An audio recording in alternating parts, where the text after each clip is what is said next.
Stop! Please! I didn't do anything wrong! The voice echoed through the empty warehouse district, swallowed by rain and indifference.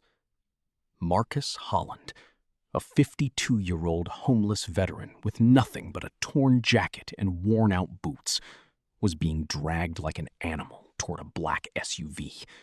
His face was bloodied, his hands zip-tied, his eyes terrified. "I just wanted to do the right thing," he whispered. One of the men laughed, cold, cruel. "That's your problem, old man. You should have kept walking." 72 hours earlier, Marcus Holland found $500,000 in a duffel bag behind a dumpster. He hadn't eaten in 3 days. He could have disappeared, started over. No one would have known. But he didn't. He returned it. And that decision made him a target. Before we go deep into this case, take a second and hit that subscribe button. Give this video a like, and let us know where you're watching from. I'm curious to know how far these stories travel. Marcus Holland wasn't always homeless. He was a decorated Marine, served 2 tours in Afghanistan, Purple Heart recipient, the kind of man who'd take a bullet for a stranger without thinking twice. But when he came home, there were no parades, no job offers, just silence. His wife had left, took their daughter, said she couldn't handle the nightmares anymore. He tried to rebuild. He really did. But PTSD doesn't care about effort. Neither does the VA waitlist. 1 bad month turned into 6. 6 months turned into eviction. Eviction turned into this. People walked past him every day, thousands of them. Expensive suits, designer handbags, Starbucks cups worth more than his daily meals. They looked right through him, like he was invisible, like he didn't matter. After a while, Marcus started to believe it too. It was a Tuesday night, cold, wet. Marcus was looking for a dry place to sleep. That's when he saw it. At first, he thought it was trash. But something about it felt off. Too clean. Too new. Too deliberately placed. Marcus hesitated. His instincts, the ones that kept him alive in Kandahar, were screaming at him. Walk away. Don't touch it. This isn't your business. But curiosity killed more than cats. He unzipped it. Marcus's hands trembled. He'd never seen that much money in his life. Not in one place. Not real. Not like this. His mind raced. This could change everything. Food, shelter, a phone, maybe even reconnect with his daughter. No one knew he was here. No cameras, no witnesses. He could take it and disappear. Who would even care? But then he saw something else. A business card. Embossed. Expensive. Sterling Industries. Executive offices. An address. Downtown. 10 blocks away. Marcus zipped the bag closed. His stomach was screaming at him. His body begging him to take just 1 stack. Just enough to eat. But he didn't. Because Marcus Holland was a lot of things. Broken, forgotten, homeless. But he wasn't a thief. Whoa. Where do you think you're going? I need to return something. Found it last night. Sir, you can't be in here. This is a private corporate office. I know. I just need to... I'm going to need you to leave. Now. Marcus held up the duffel bag. The security guard's expression changed instantly. Not relief, not gratitude. Fear. Where did you get that? Behind the building. Last night. There's money inside. A lot of it. The guard's hand moved to his radio. "Stay right here. Don't move." Something felt wrong. The way the guard looked at him, the way he whispered into the radio. This wasn't gratitude. This was panic. "You found this?" "Yes, sir. Behind your building. I wanted to return it." "Take him to conference room 3. "I don't need a reward or anything. We need to verify a few things first. Standard protocol." Marcus followed them. He didn't have a choice. They walked through the lobby, past receptionists who stared, past employees who whispered. Everyone looked at him like he was something dirty, something wrong. "Where exactly did you find this?" "Behind the dumpster, near the loading dock." "And you didn't take any of it?" "No, sir." "Not even a little?" "No." "What's your name?" "Marcus Holland." "And where do you live, Marcus?" I don't have a permanent address right now." "You're homeless." It wasn't a question. It was a statement. An accusation. "Yes, sir." The way they looked at him changed. Not with pity, with suspicion.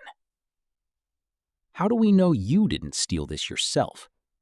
Maybe you got cold feet and decided to return it before you got caught?" "I didn't steal anything. I found it and I brought it back." "Right. A homeless veteran just happens to find $500,000 and returns it out of the goodness of his heart." Marcus felt something crack inside his chest. He'd served his country, bled for it, nearly died for it. And now these men, who'd never worn a uniform, never held a rifle, never watched their friends die, were looking at him like he was garbage. "We're going to need to hold on to this for investigation. You can go." "Investigation?" "Standard procedure. We'll be in touch if we need anything else." Marcus walked out of that building with nothing. No thank you, no reward, no acknowledgement. Just suspicion. He thought that was the end of it. He was wrong. Marcus tried to forget about it, tried to go back to his routine, panhandling at the intersection, sorting through donation bins, finding somewhere warm to sleep. But something felt off.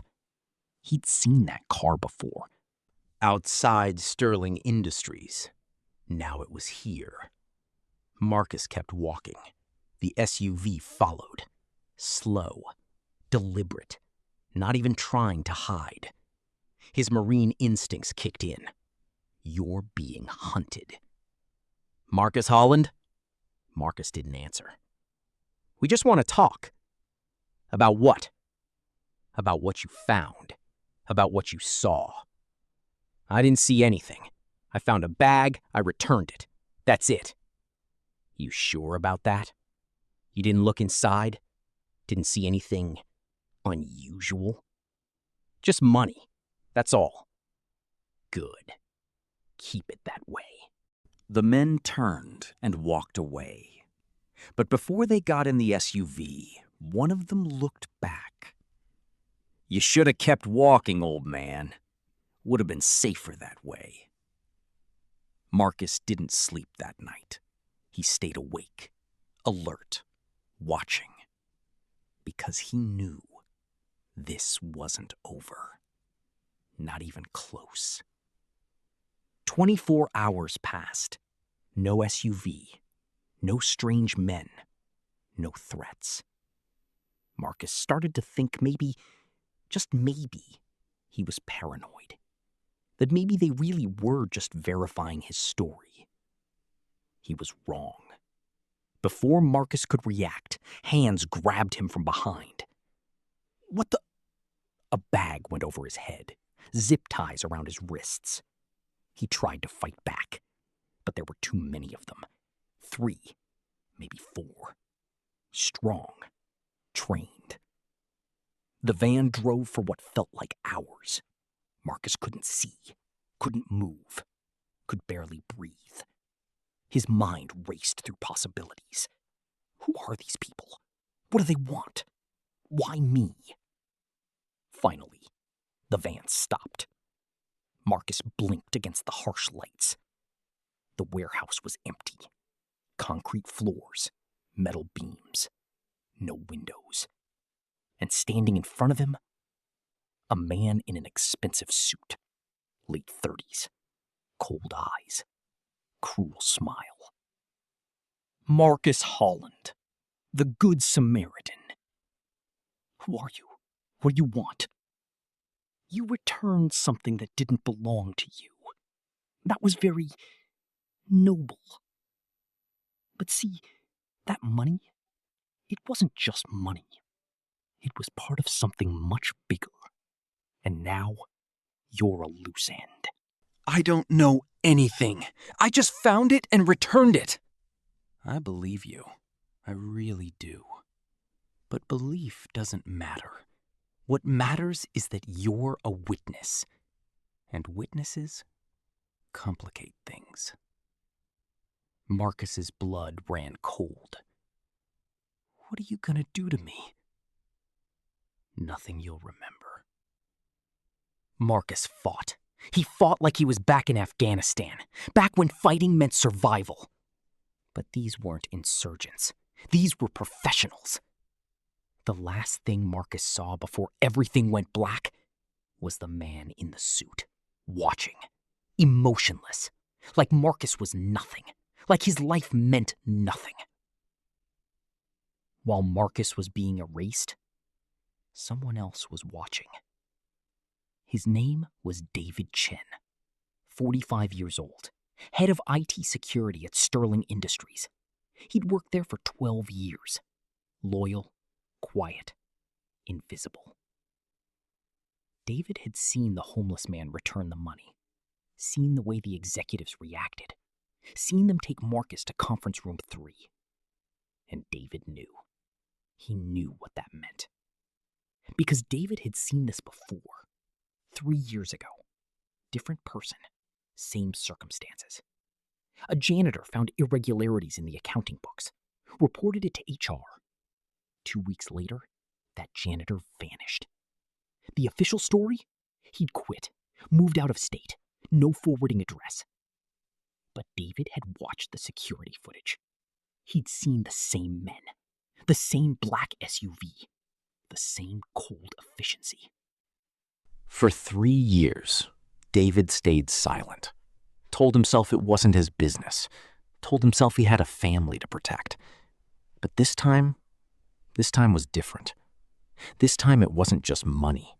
It was a man's life, a veteran, someone who'd served, someone who'd done the right thing. And that man was being punished for it. David thought about his own father, Vietnam vet, came home broken, died alone in a VA hospital. Nobody cared. Nobody remembered.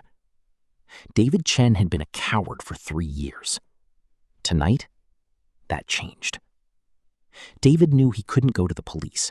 Half of them were on Sterling Industries' payroll. He couldn't go to the media. They'd bury the story before it aired. There was only one person who could stop this. Jonathan Sterling, founder and CEO of Sterling Industries, billionaire, philanthropist, self-made man. But more importantly, he was supposed to be out of the country, on a business trip. Singapore, 3 weeks, or so everyone thought. Mr. Sterling, this is David Chen from IT Security. I don't know if you'll get this message, but something's happening at the company. Something illegal. Your brother. David's blood turned to ice. They're here. I'm sending you files, everything I have. The wire transfers, the offshore accounts, No! Wait! David Chen fought, harder than he'd ever fought in his life. But it wasn't enough. Who did you call?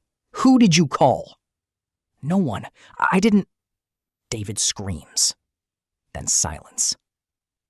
But David Chen had done one thing right. Before they found him, he'd hit send. The email went out at 11:47 p.m., to 3 people: Jonathan Sterling, an investigative journalist named Sarah Mitchell, and a lawyer named Rebecca Torres. One of them would open it. One of them would act. But would it be in time? Marcus Holland had been missing for 36 hours. David Chen had just vanished. And the people responsible thought they'd gotten away with it. But they made one mistake. One critical error. They underestimated how far someone will go when they have nothing left to lose.